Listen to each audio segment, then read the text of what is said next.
Hey everyone, I'm working to hit 1,000 subscribers and I need your help to get there. If you enjoy this content, please hit that subscribe button right now. Is this really what it has come to? A franchise with the budget, the history, and the brand of the Boston Red Sox sitting at the bottom of the American League East, matching the Colorado Rockies in both record and run differential, while the front office shrugs its shoulders and talks about how the players can do better. If you follow this team with any regularity, you already know the answer to that question, and it is not a comfortable one. Welcome back to Red Sox Focus. There is a lot on the table today, so let us get right into it. Román Anthony's back injury, the wild Eduardo Rivera call-up story that actually went better than anyone could have anticipated, and a deeper dive into Game 2 of the Yankees series, a loss that was every bit as painful and revealing as it looks on paper. If you are not already subscribed to Red Sox Focus, hit that button right now so you never miss an update on this team, for better or for worse. Let us start with Román Anthony, because he is the most pressing conversation coming out of this series. Anthony missed the second game of the Yankees series and now a third straight game, sitting out with upper back tightness, described by Anthony himself as more of a spasm in the upper left portion of his back, into his neck. He said it flared up on a random swing during the series opener and never fully settled down. Alex Cora handled it the right way. After the first game, he told Anthony to report in the morning and let him know how he felt. Anthony texted him early, said he was still pretty sore, and Cora made the call. Let us play it smart. There is no argument to be had there. That is sound player management, and it is consistent with the approach Cora has taken throughout the early part of this season when dealing with minor physical complaints across the roster. The comparison to Sonny Gray is worth making here. Did Gray absolutely have to go on the injured list? Perhaps not immediately, but the organization made the decision to protect him, do things the right way, and ensure he comes back healthy rather than pushing him into a situation where a minor hamstring strain becomes something far more serious. The same logic applies to Anthony. This team needs him, if there is any realistic path back to relevance in August and September, and right now that path looks narrower than anyone wants to admit, Román Anthony has to be in the middle of it. You cannot afford to lose him for 6 weeks over a back spasm that a few days of rest could resolve. Anthony himself offered a reassuring perspective on the injury. He said he knows where he was with the oblique issue late last season, how severe that was, and that this does not feel anything like that. He expected to return within the next couple of days, and as of the time this script was written, the hope was that he would be back in the lineup very soon. Anthony's own words: "It was just a weird thing that happened on a swing. He felt something, went back in the dugout, watched the video, noticed he was making a face when he made contact, and knew something was off. He finished the game on adrenaline and cold weather, and when things settled down later, it did not feel right." That is a mature, honest read from a 21-year-old who has already dealt with more physical adversity than most players his age. Now, there will be people who look at Anthony's numbers and use this moment to sound the alarm. His batting average sits at .225, which is not where anyone wants it to be. But look at the full picture before you panic. His on-base percentage is .361, and that is not a fluke. He has been walking consistently, getting on base, and doing the things a leadoff hitter is supposed to do even when the hits are not falling. Alex Cora said as much after the game. Anthony has been great in terms of getting on base, drawing walks, and keeping the offense moving, even if the hit totals do not reflect it yet. That is the entire job description of a leadoff man. His role is not to drive in 30 runs a month. It is to make sure somebody is on base when the middle of the lineup comes up to hit. The problem has less to do with Anthony than it does with what happens after him, which is a much larger and more complicated conversation. Anthony has also shown flashes of getting hot. Even while dealing with the back tightness, he stepped to the plate and picked up a base hit. He is not struggling at the plate in the way that some of the deeper parts of this lineup are. He is a 21-year-old who came into this season with fewer than 100 Major League games under his belt, and he is producing at the top of the order against Major League pitching at a level that gives you genuine reason for optimism about what this looks like when he is fully comfortable and physically healthy. The concern is not about what Román Anthony does on the field. The concern is making sure he gets back there soon and stays there. Now let us talk about one of the more unexpected and genuinely uplifting stories of the season so far, the call-up of Eduardo Rivera. The Red Sox promoted Rivera from Double-A Portland to Triple-A Worcester late on a Sunday night, a new high-water mark in his professional career. He called his father, also named Eduardo Rivera, back home in Puerto Rico to share the moment. Then, before he ever threw a single pitch for Worcester, the Red Sox brought him all the way up to the Major League roster. He had never pitched above Double-A in his career. None of that mattered. Rivera showed up to Fenway Park at 9:30 in the morning for a game with a 6:45 first pitch. As he put it, he opened the ballpark. The 22-year-old left-hander from Puerto Rico, a 6'7", 275-pound presence on the mound, had been an 11th-round selection of the Oakland Athletics in the 2021 draft. After battling injuries and inconsistent control throughout his early years in the minors, the A's released him in 2024.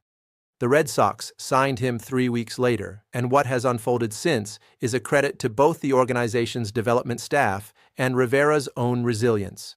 In 2 Double-A starts for Portland this season heading into his call-up, Rivera posted a 0.90 ERA with 16 strikeouts in 10 innings. He also represented Puerto Rico in the 2026 World Baseball Classic, performing well on an international stage before any major league team had formally given him a chance. Craig Breslow summed it up well when the call-up was announced, saying Rivera has always had the kind of stuff that plays at the major league level, and that the combination of his command this season and his experience pitching in high-pressure situations made this a don't overthink it kind of decision. Rivera made his major league debut in the second game of the Yankees series and delivered something that none of us had any right to expect. He entered in the 6th inning, opened his career by striking out Jazz Chisholm Jr., and proceeded to retire hitter after hitter. By the time his night was over, Rivera had logged 3 1/3 scoreless innings, allowing just 1 hit and striking out 3. He threw 41 pitches and generated 8 swings and misses.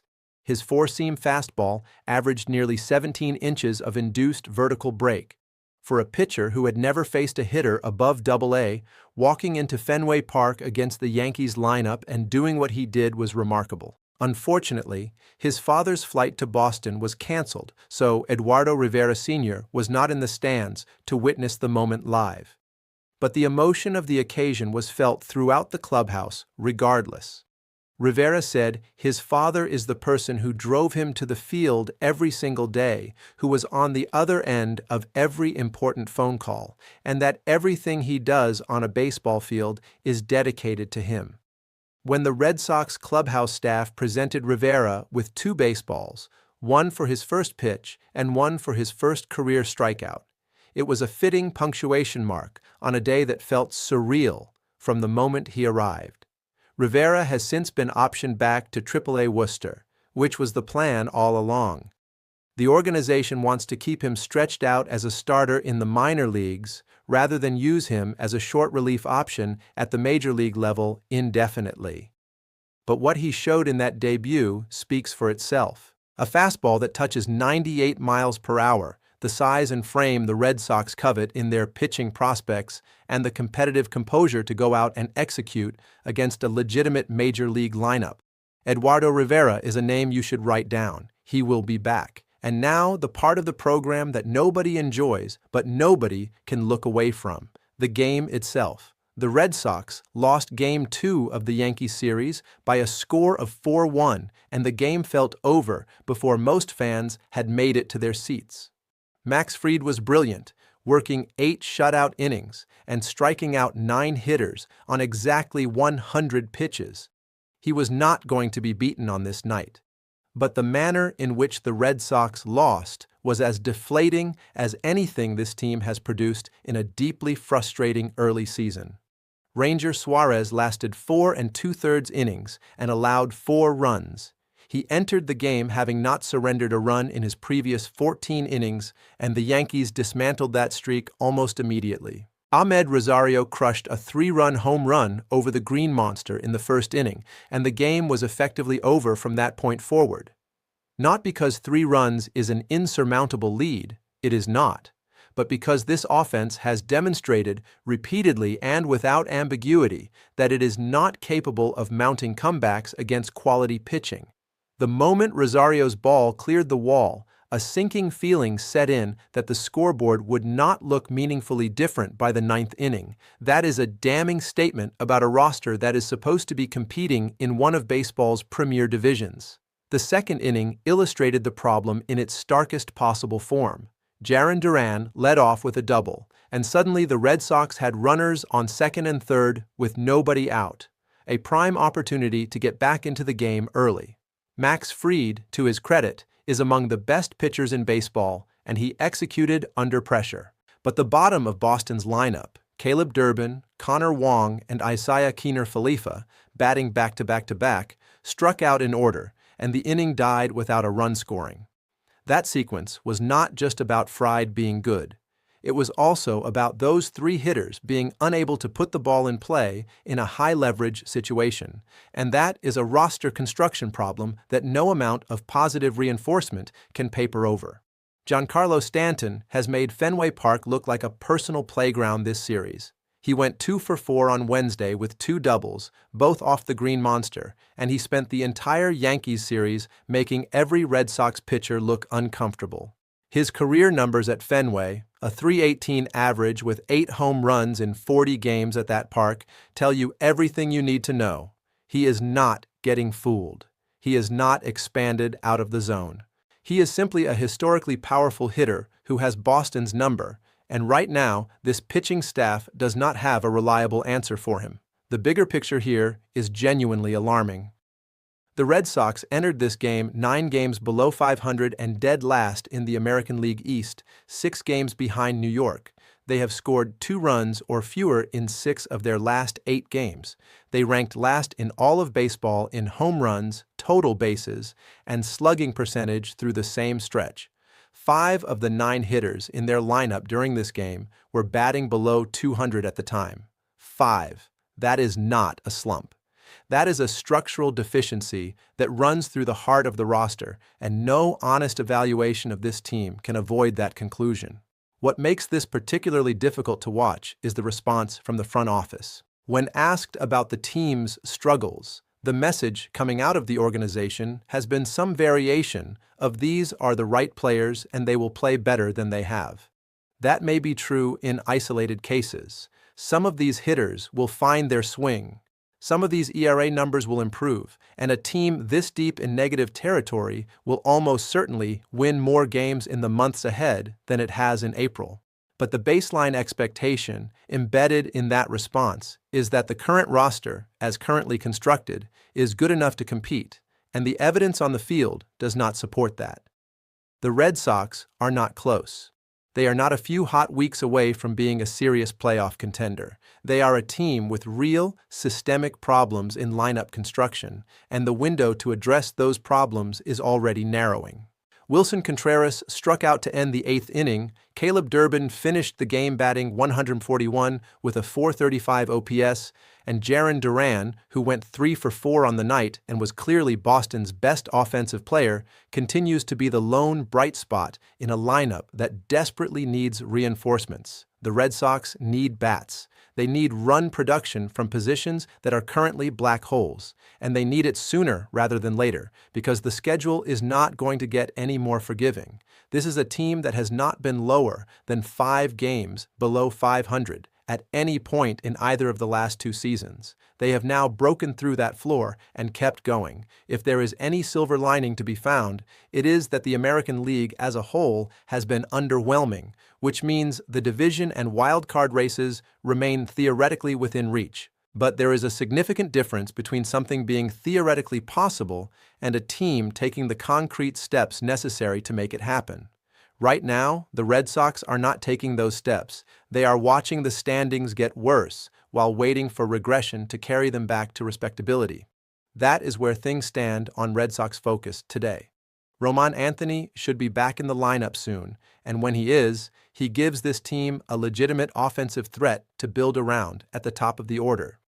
Eduardo Rivera showed the organization and its fans that there is genuine pitching talent ascending through the system, even if the depth chart at the major league level is currently stretched thin.